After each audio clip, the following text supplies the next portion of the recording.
Moving on to the third image, which is of Wes Hall bowling. It is from 1963 from England. So tell me, why did you pick this image? So the cover of Wes Hall's book is like this really, really low photo. Wes Hall's book is called Pace Like Fire, by the way. It's Yes. great. And the photo is taken from very, very low. Maybe the photographer's almost squatting under him, probably about 2 meters out. And it's terribly focused. I think it's in Barbados. And you can see the guys like doing training drills behind him. But he is above the ground. His front leg is massively up. His back leg isn't touching the ground. His left arm is almost in front of his face, and his right arm is going out. It looks like he's about to decapitate an umpire. The poetry and athleticism, and it also, as I said, it's a big jump forward for cricket. I think that bowling actions changed quite a bit when we had the front foot no ball law come in, and it changed the way that bowlers bowled. And instead of having, if you look at the old footage of Miller and Lenwell and some of the older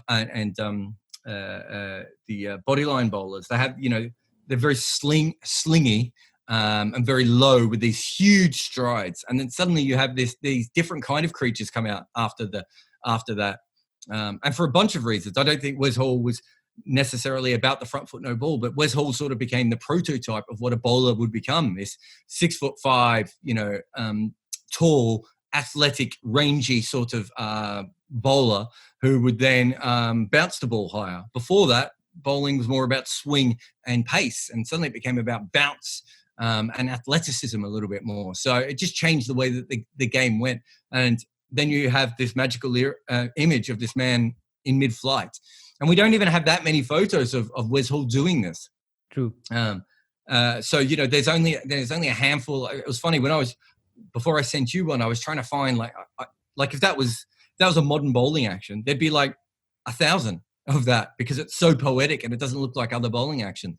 But because it was of that era, we don't even have that many. So we then have the rarity of it. And I think that Wes Hall was sort of that really important time when bowling changed from being sort of an outswing dependent, low sling type of bowling to the sort of fast bowling we see today of, taller, hit the deck kind of bowlers. And it just happened to be that he did it in this magical way. He had this incredible bowling run up as well, where it was almost like him and Dennis Lilly both had this. And I think Lilly might have copied Wes Hall. They almost like they would flick their wrist forward as they came forward. Just everything about Wes Hall's bowling action was just beautiful. And then that leap at the end, it just took it to a whole nother level. And there's no way, once you can see a photo of Wes Hall about to land at the crease, that image doesn't disappear from your mind. You just keep it forever. Amazing. Wes Hall also brought in this element of terror, which was, of course, improved upon by the pace battery that succeeded him in West Indies. Because as you said, that it was more about hitting the deck and getting the ball to bounce and creating that sense of terror in the mind of the batsman. So yeah, Wes Hall, we can always equate him with pioneering that sort of bowling. Lovely photograph. Moving on to the next one, which is a photograph of Imran Khan. What makes you pick this one? Imran Khan from the 1992 World Cup final with his hands raised. Yeah, for me, this is, I suppose, the first test match I saw was Pakistan. And I still remember Wasam Akram bowling. I was square on at the MCG. So you're a mile back. And I was still quite young. I must have been around 9 or 10. And most of the cricket I'd seen at that stage had been club cricket and maybe the odd Victorian game, but I certainly hadn't been at a test match. And suddenly you see Wasam Akram come in and bowl, and he wasn't like anything I had ever seen before. I don't know what the crowds were like, but it was probably 50,000 people watching someone bowl quicker than my 9 or 10-year-old eyes could see. So that left a huge impact on me. And then trying to think when, and then Mushtaq Ahmed and Abdul Qadir as leg spinners also from Pakistan. And that at that point, Warren hadn't quite turned up yet, and he certainly hadn't done much. So Abdul Qadir was sort of the first leg spinner that I was really watching and trying to emulate. And then I basically went from Abdul Qadir to Mushtaq Ahmed. So Pakistan had this link with me really early on in a way that most Australian cricket fans didn't have with them. And then, so I was already a fan of theirs. And then 92 World Cup happens, and they have that disastrous start. Then there's the Cornered Tigers. Then there's Wasamak, the semi-final, and Inzamam Al-Haq, and then there's Wasam Akram in the final. And they really did completely change the way that I thought about cricket. And if you look at what I became, a lot of people look at the long-form writing and the podcasts and the videos and the film and all that sort of stuff. All that comes from one thing, and that's that I looked at global cricket at a time when most people in the world were experts in only their own country. And this is not on purpose. It's not like I went, I'll exploit this hole in the system here, and that's how I'll make it as a cricket writer. It essentially comes from a very basic way of the fact that I loved Pakistan cricket and I love Indian cricketers. Martin Crowe was a hero of mine. I used to try and bowl like Curtly Ambrose in the backyard. Brett Schultz and Brian McMillan in Paul Strang in Zimbabwe. He Streak.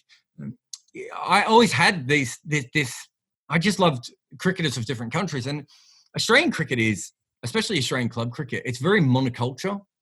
Like if you look at the names, Simon Katich and Jason Krejci, and Divanuto, Kasprowitz. Yeah. It's a very ethnically diverse white cricket culture. And so in my cricket team, when I grew up, we had Bangladeshis, Indians, Sri Lankans, Turkish kids, Italian kids, Greek kids.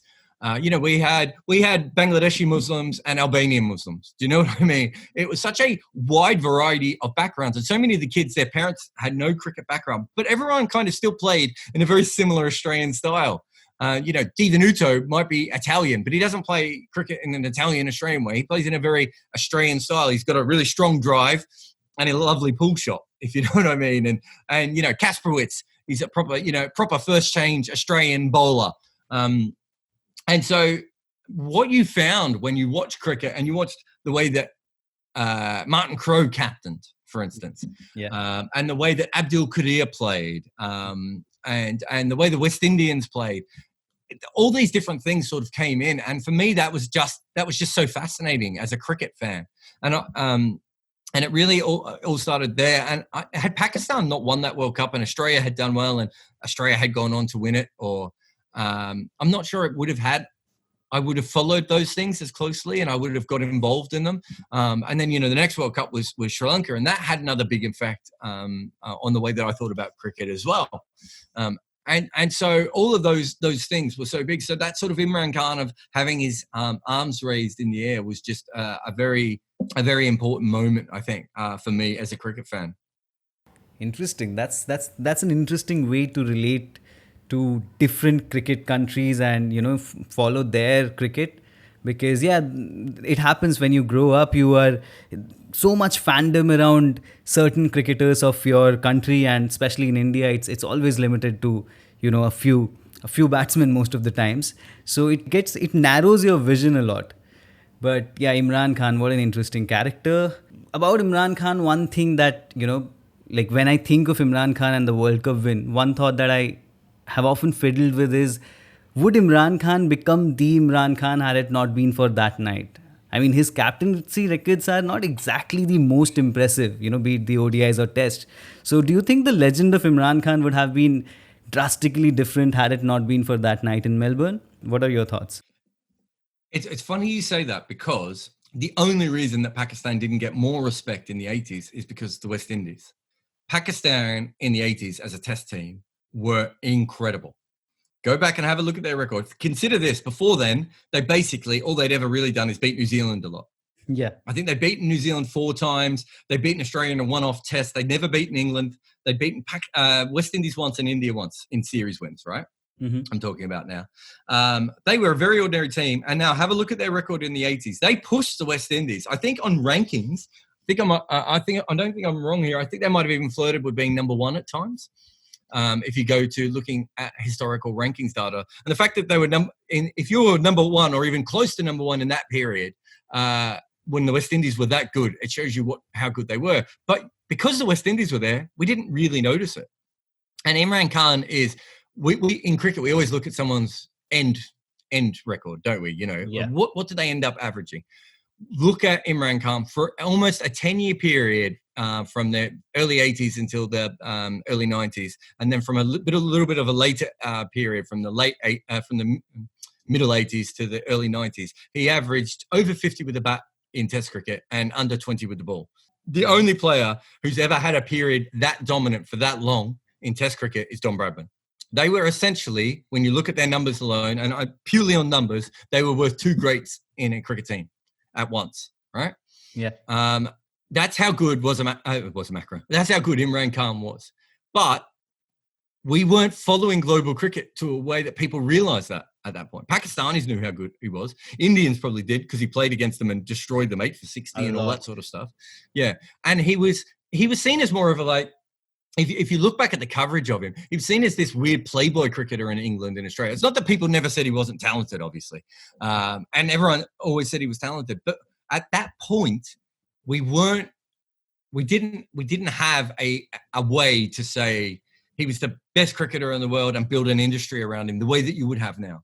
If Imran Khan was playing right now, it wouldn't matter that he wasn't from India, England, or Australia, right? Because he was that much better than everyone else, and there's no other comparison to him.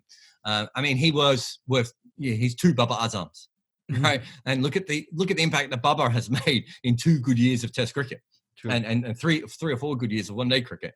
So that's how good he was. So I think that all that really did the 92 World Cup was allow us to celebrate someone who should have already been celebrated by that point.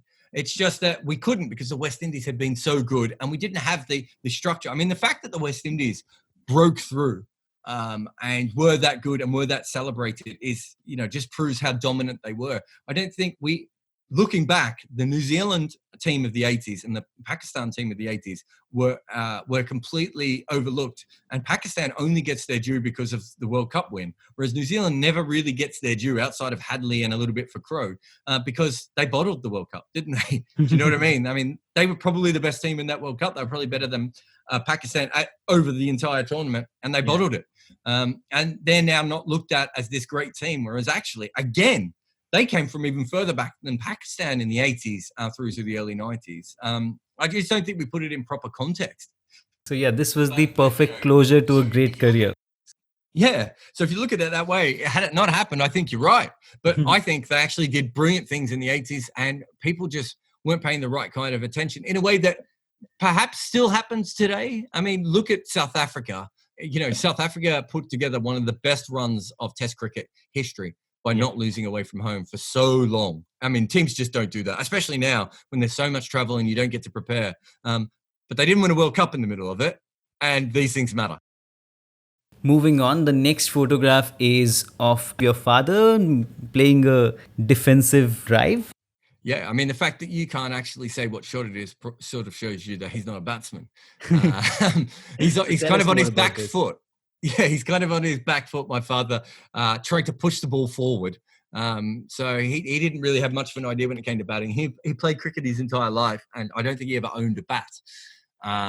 He was a bowler, very, very good bowler. He got offered a deal at a very good club in Melbourne. I think it was Carlton, offered him a deal to move across to grade cricket, which is the sort of premier club cricket. Knocked it back. But my father was a tearaway bowler when he was young, but a tearaway bowler with an outswinger. And he then sort of became the sort of bowler that you hated playing against in club cricket. Just bowled every ball on the exact spot where it was the most annoying for you. So outswingers on the perfect length that you couldn't play. The odd in-swinger when he thought you had a weakness there. Didn't worry about bowling. You could see in the photo he wasn't the most physically fit man later in his life. He was quite fit when he was young. A very athletic person, was a high jumper and a runner, and ended up becoming quite overweight. But he basically then sort of changed it the way he bowled. So he went from being an out-and-out quick bowler to being a medium-pace line and length bowler, and he just took wicket after wicket after wicket. Our house is still filled with his trophies from club cricket: 9-wicket bowling hauls, 8-wicket bowling hauls. He's got a couple of those. If you ask him how many 7-wicket hauls he took, he says, I don't know, I lost count after a while. Sort of tells you how many wickets he took. But it's not just that it's my father although that is obviously a very important, part of it as well. But it's also where he was. That was that image of him playing that shot is from one of the sorts of cricket grounds that I played on as a kid. These sort of rough and tumble government buildings next to a ground, again looked after by the government. Our cricket pitches were either concrete with matting on them, or they were concrete with an astroturf on top of them. I didn't play on turf until I played representative cricket, which is quite common in Australia, especially if you're from the sort of poorer outer suburb areas. And then you've got my dad with the stupid terry toweling hat on. With all of that gear, I think the only thing he owned was a box and maybe a pair of gloves. So everything else that he's wearing there is he's borrowed from either from the team kit or from another player.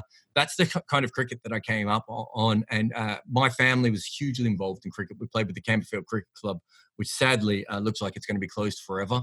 They just struggled to keep numbers up over the last couple of years. And and it's a cricket club that I think has 120-year history. No, sorry, 140-year history. Oh my God. One of the older cricket clubs in Victoria. Sadly, it's going to have to close up just because it can't continue anymore. But for a period from when maybe the late 70s until I left, which would be about 95, 96. So almost a 20-year period.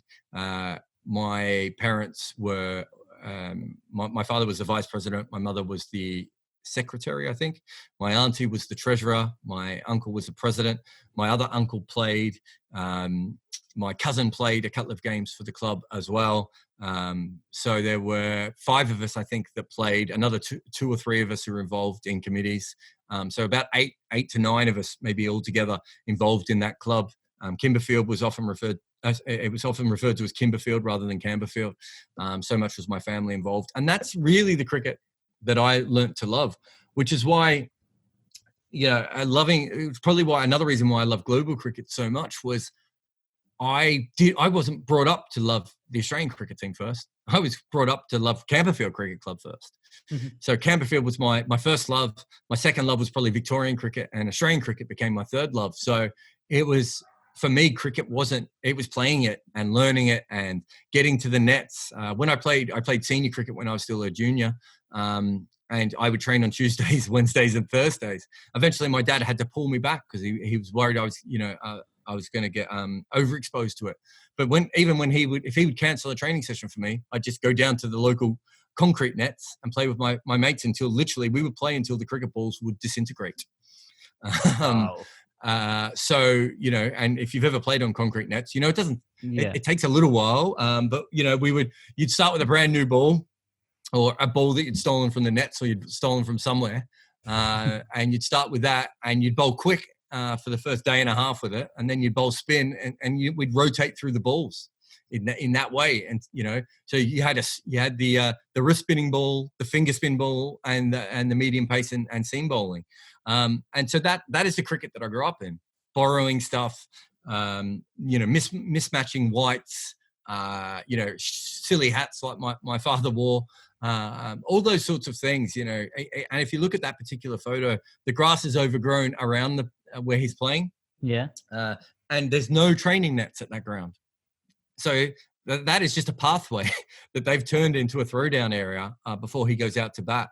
And my father couldn't bat. He was dreadful at batting. As I said before, you could see from his footwork, I think he made 150 in his life, a proper number 11. But that is the game to me, and that's how I learned it. And that's why I get very frustrated when people say Test cricket's the ultimate, and it's like, it's nonsense, absolute nonsense. Cricket is where you come from, and it's what you play. And if you grew up playing beach cricket, then beach cricket can be your favorite format of cricket. If you grew up playing indoor cricket, which is something you only really get in a little bit in England, but mostly it's New Zealand, Australian, and South African sport. That's a form of cricket. T20 is a form of cricket, and T10 is a form of cricket. Medan cricket, street cricket, backyard cricket. To me, they don't matter. Ultimately, everyone wants to play it maybe at the highest level they can. Although not all. That's probably not unfair.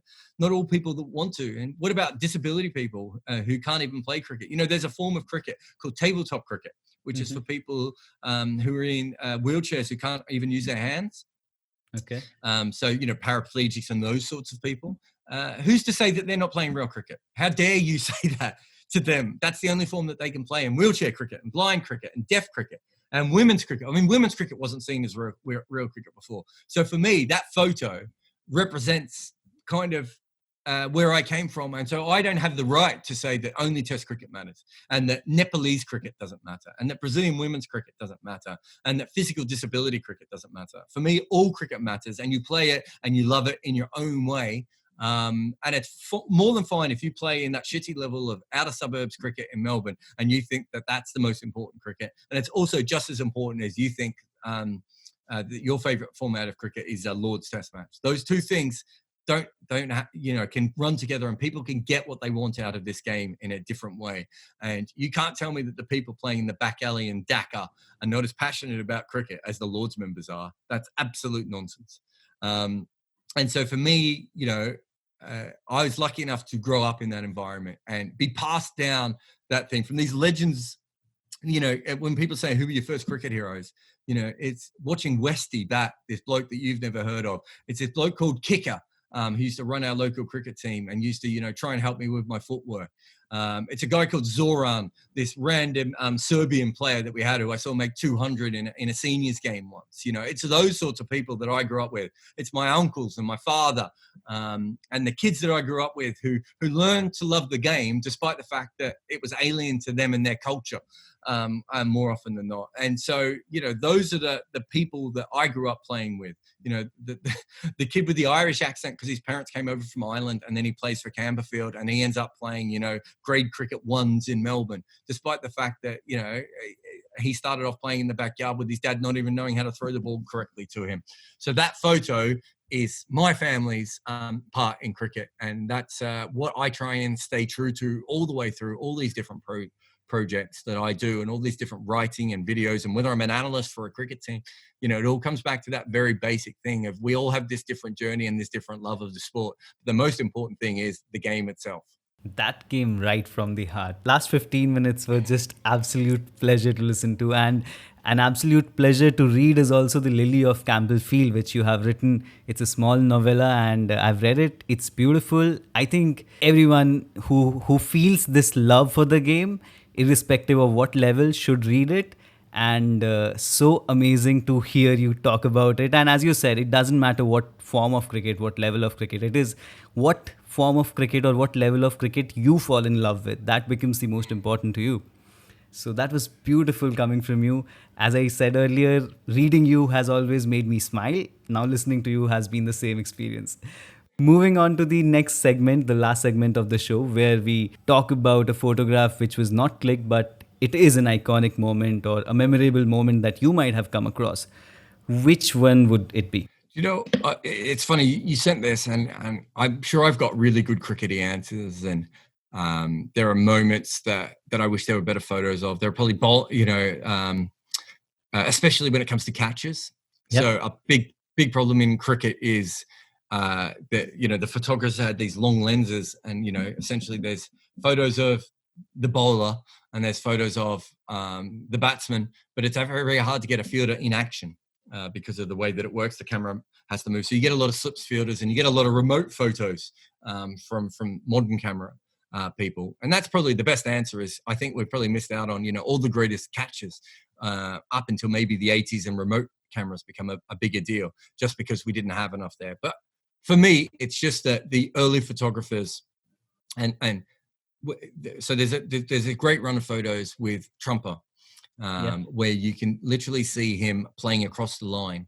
I think it might be in Gideon's book about the Trumper photos, or it might be in, I might have found it somewhere else in maybe another cricket photography book. But there's a whole run of them, and you see Trumper coming down the wicket, outside off stump, turning the ball to leg, and you realise that was the thing that people who were writing about the game couldn't quite explain to us about why Trumper was different. Essentially, Trumper hit the ball where the fielders weren't. Mm-hmm. And he turned balls outside off stump into balls you could score to on the leg side safely. Batsmen had tried to do it before, but they'd never done it safely. And Trumper sort of turned that into an art form in the way that Viv Richards and KP and Azharuddin and these sorts of players would go on to do, 100 years Yes. later. Yeah. And it's not just wrist, is it? It's also, it's a skill. different mindset of I'm going to hit the ball where I want to hit it rather than I'm going to hit it where you have delivered it. And, it goes all the way through to someone like Steve Smith. I mean, that's essentially what he does. And Bradman did it as well. So we know that Trumper did that. What we don't know is all the guys that led up to Trumper. We know that Spofford swung the ball, but what we don't know is what Spofford looked like at the crease. We got the photos of him with his arm up in the air. And look, I'm willing to say that that bowling of that era was not as athletic as it is today. Yeah. But I'd love to know. I'd love to see what happened. So from 1830 through to 1900, the game completely changed. It basically went from an underarm game played by fat, old, posh Englishmen to an athletic game where people from all around the world could bring their own thoughts and ideas to it. Can you imagine all the different things that happened in that point from the first guys who bowled round arm all the way through to the different kinds of spin being invented, Bosun Quay and his wrong in and all that sort of stuff. There must have been all these great moments that we've missed out on. And that for me is, it's one of the great things about cricket because it predates photography and and also just because it was so far away, the photographers couldn't get their equipment out in the field and all those sorts of things. But I just wish that they got more of those cricketers maybe into a studio and taken photos of them so we could see what Grace did that was different to the guy before Grace and what Spofford did with his wrist that was different. Why did Spofford learn to bowl swing bowling when other guys hadn't? All those little things. Could we have seen them? What had they done with their hands, with their wrists, with their feet, with their body? Those are the things that I really miss out on. So there's not one moment. It's just that whole period. And it's great. It's great fun for me as a journalist and a historian to go back and try and piece these things together. But to a certain point, a bit like an archaeologist, I think I found the missing link, and then you read an old newspaper article and you hear something else, and you're like, no, we didn't have that. Little things like that. So I'd love to have those sorts of photos to be able to go back on. And instead we have to go on sort of the patchy reports and misquotes and all those sorts of things. And it's a lot of fun, but I would love it if we had a proper historical photo record of how the game had evolved in that early time.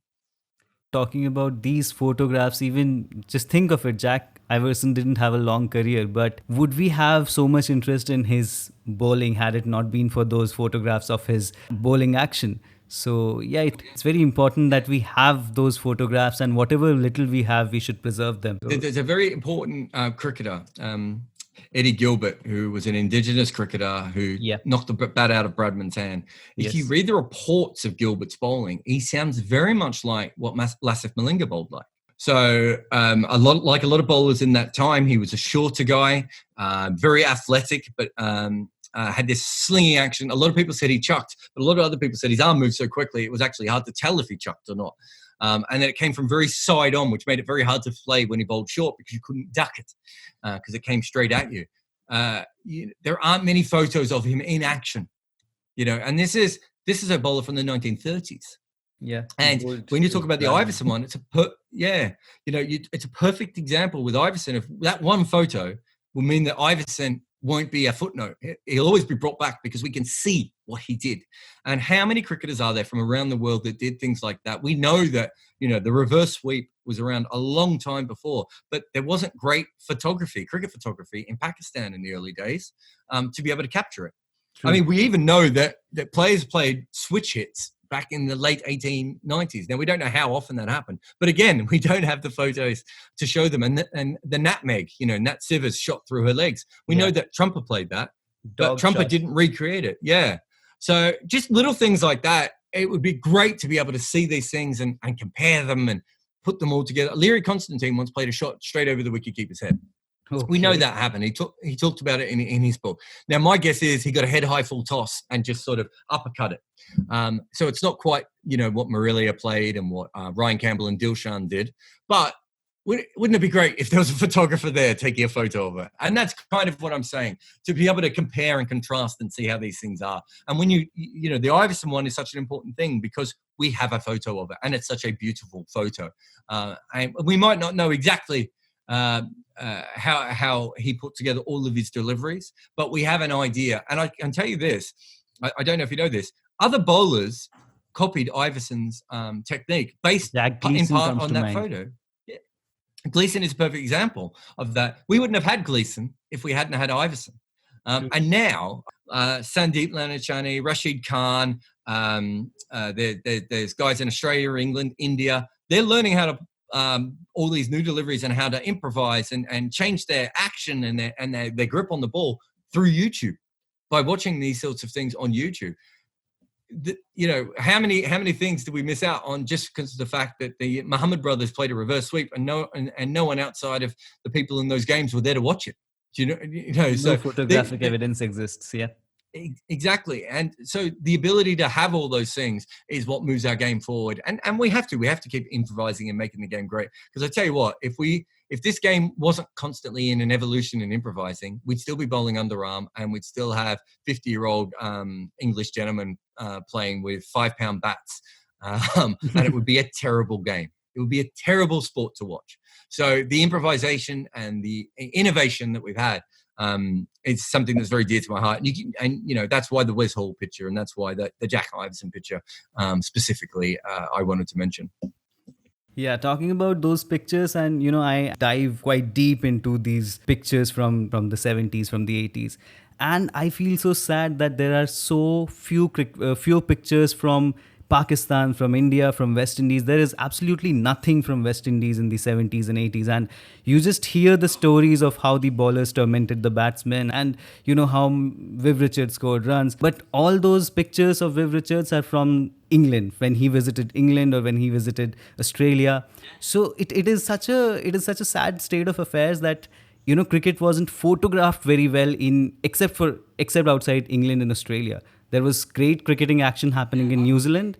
There was great cricketing action, of course, happening in the subcontinent, but nothing of that remains as photographic evidence of it. Well, I'll tell you two absolutely great stories, very quick ones.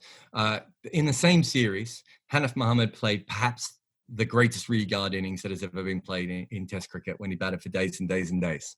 Right, yes. To save a test match for Pakistan. In the same series, Garfield Sobers made his debut 100 and broke the world record. 365, yeah. There is so little photography. There's no film that I'm aware of, unless I'm wrong. There might be film of the end of Garfield Sobers, but certainly not of the whole innings. There's so little written on those from live accounts of people who were there, because it was so, it wasn't how it was done. The other one is, and I don't know if you know about this story, but Bob Blair and Bert Sutcliffe, the New Zealand batsman, playing with the bandage head against South Africa. Sutcliffe goes out to bat when he shouldn't have. I mean, he certainly had concussion. He had passed out twice. He goes out to bat while his head is bleeding. Bob Blair goes out to join him, and Bob Blair's fiance has died the day before in a train crash in New Zealand. Yeah. Two men who should not have been out in the middle. And I'd like to think in modern cricket that would not happen.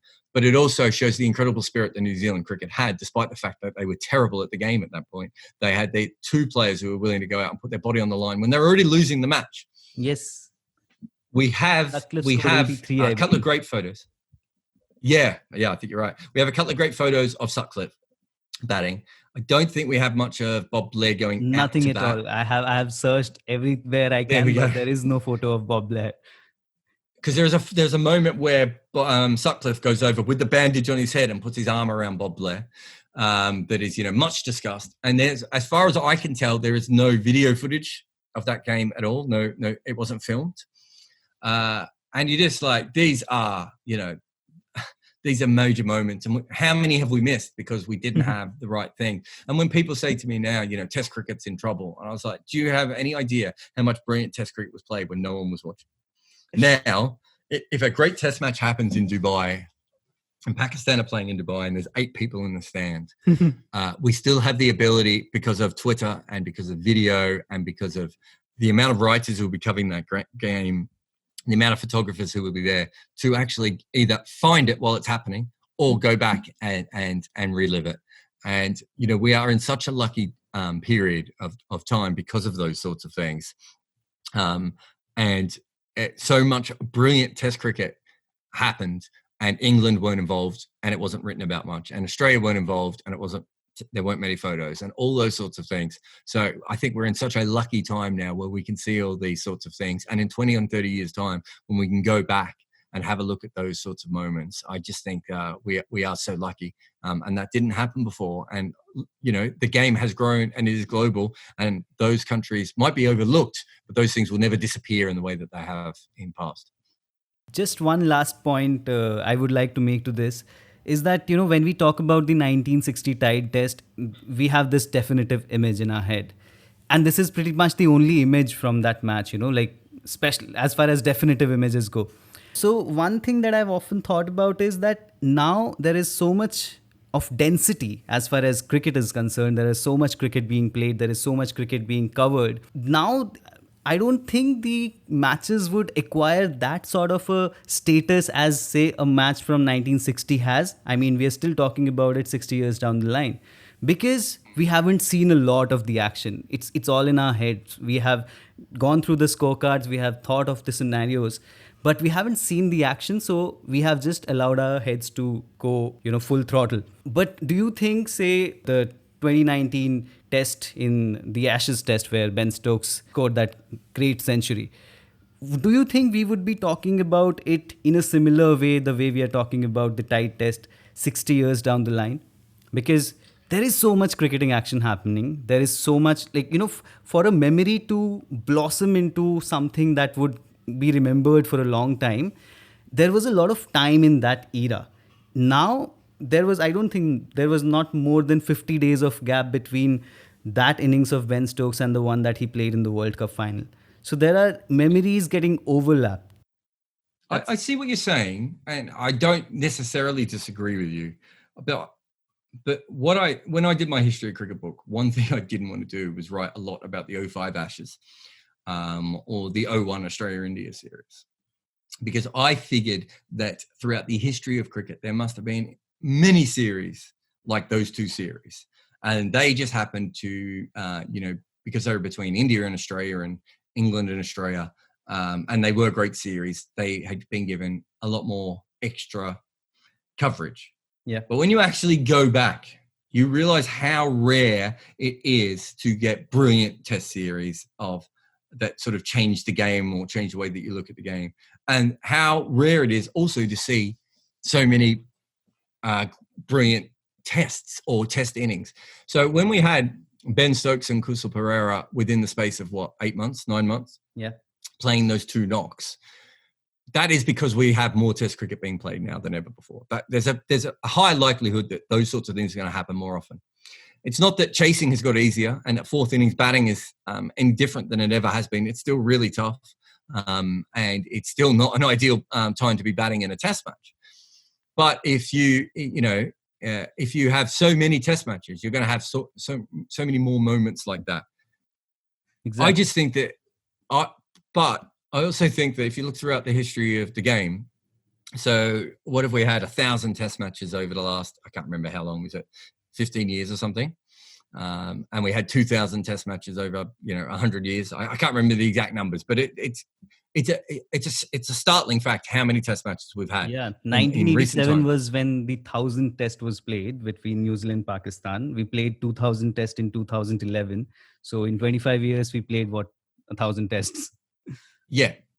And so you see the amount that we are suddenly getting. But in that period that we've just talked about, 2001 is going to be talked about forever. The 05 Ashes are going to be talked about forever. Both of those series are going to be talked about 60 years after they happen, for instance.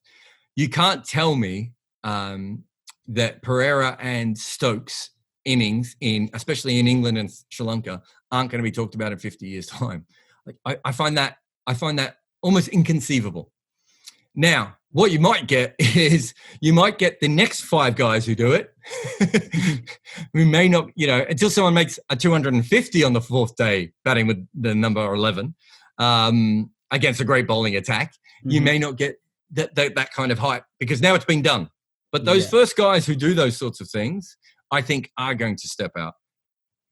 In the same way that the first person to make a 300 in a one-day international and the first person to make the 200 in the one-day international, Rohit Sharma and Belinda Clark, people still talk about those innings, and they will, even if people play other better innings, because that's kind of how those things work, I think.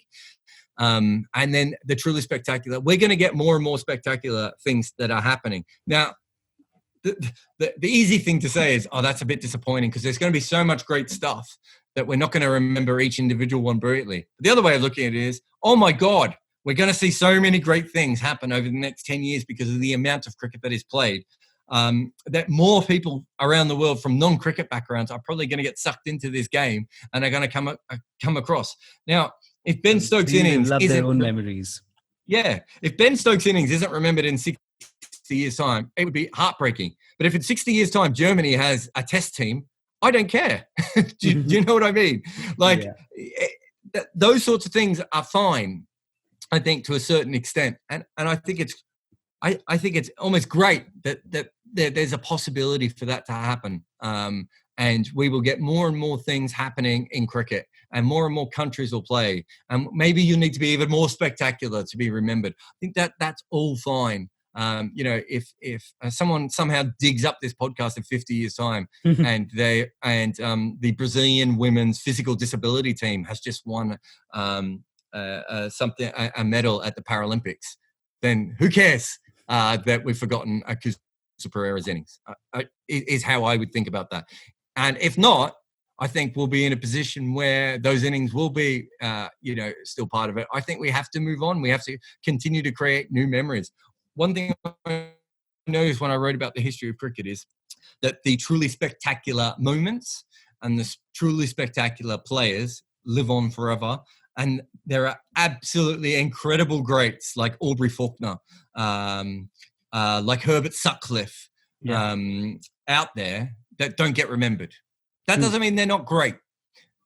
They just don't get remembered. And that happens. And that's sad. And I did something on the history of athletics recently in England, and a similar thing happened. There were incredible athletes that sort of just disappeared. And you're like, oh, how is that possible? And then you're like, well, England have had a lot of great athletes come through over the years. And that is what happens. The truly, truly memorable ones are not going to disappear. But Jesse Owens is going to be remembered forever, right? And there is a reason he's going to be remembered forever. In the same way that Donald Bradman's going to be remembered forever.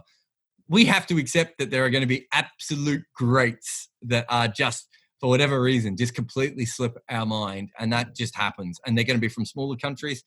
They're going to be over. Maybe they're like Rahul Dravid, and they just weren't the best player in their team at that time, despite being perhaps the second best player in the world at that time. Chandra Paul happens to come on the back of Brian Lara and Viv Richards. These things happen. Even he's not as pretty as them. Doesn't make a lot of world 11s. Yeah, exactly. I find it so strange. I mean, those numbers are extraordinary for any cricketer, and this guy doesn't find a place in any of world 11s and all. So yeah, Callis and Aubrey Faulkner are on numbers alone and on impact on cricket teams unheard of, right? But neither of them were particularly entertaining cricketers to watch. Trumper had was there at the same time Faulkner was. Who wants Faulkner, squirting around the wicket when you've got Trumper to watch, right? And Faulkner averaged more than Trumper and could bowl. And Sid Barnes was, reinventing what bowling could be at the same time that Faulkner was bowling, beautiful leg breaks, but maybe not the most romantic leg breaks. These things happen. And they happen again and again and again. The bigger problem for me would be is if we're not continually creating great memories to ignore. One of the reasons we have the ability to create all these great memories is we now don't have 3 countries playing it. True. We now have 15 top-level teams around the world. And in 10 years, we might have 20 or 25 top-level teams around the world. So, yeah, things are going to get missed. But, I can't wait for the first Test 100 by a Nepalese batsman. Some of my great memories of recent times are being at Afghanistan's first World Cup game and being at Ireland's first Test. I was at Headingley And Headingley will probably never leave me. But if you ask me what was a more important moment in my life, it was probably those other two. And they weren't spectacular games, but the fact that they existed in the first place. I can't wait to see the Thai women play. I can't wait for the Brazilian women to make their first World Cup. All these sorts of things. The Ugandans, all these Papua New Guinea. What a moment that will be when they play in their World Cup. I mean, what an incredible cricket culture they have built in almost one village. I don't know if you've ever seen them play. They play like a family playing cricket. They field like no associate team I've ever seen. They outfield test teams at times. This lot. What an incredible story that is. To be able to build those sorts of things happening. I mean, when you and I grew up, we were lucky if we got a new team popping up every 10 years.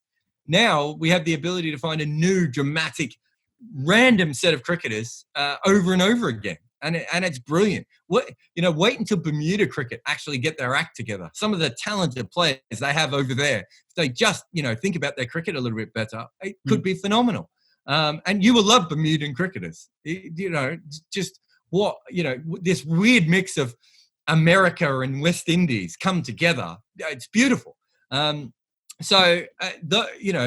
me, as long as we keep creating memories, if some of them get overlooked, that's a lot better than not creating the new memories to begin with. Lovely. I guess the final takeaway that I would make from this podcast is that Jarrod Kimber is the absolute antithesis of ICC, because he wants the game to grow, he wants the game to expand, and wants more and more countries to play, which doesn't seem to be the most important ambitions of the ICC at this point, to put it bluntly.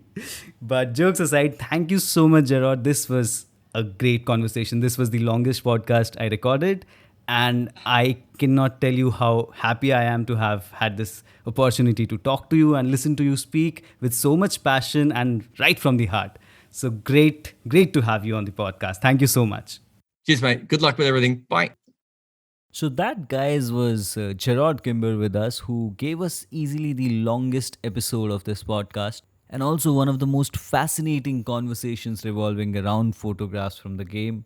And long as this conversation is also our list of guests, which means we'll be back soon with another special guest talking about his or her favorite photographs from the game.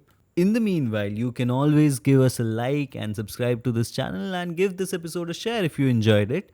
Also, before we leave, here is our question for the day. So, Jarrod Kimber talked about the famous last over of West Hall, which gave us the first tied test. Now, in 1963 against England, West Hall bowled another famous last over, but it didn't result in a win or a loss or a tie, but a draw.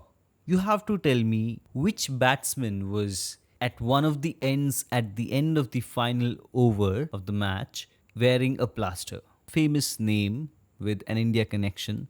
That, I hope, will be a hint for you to work out the answer. That's a wrap from my side. Thank you for listening to us. Stay happy. Love cricket.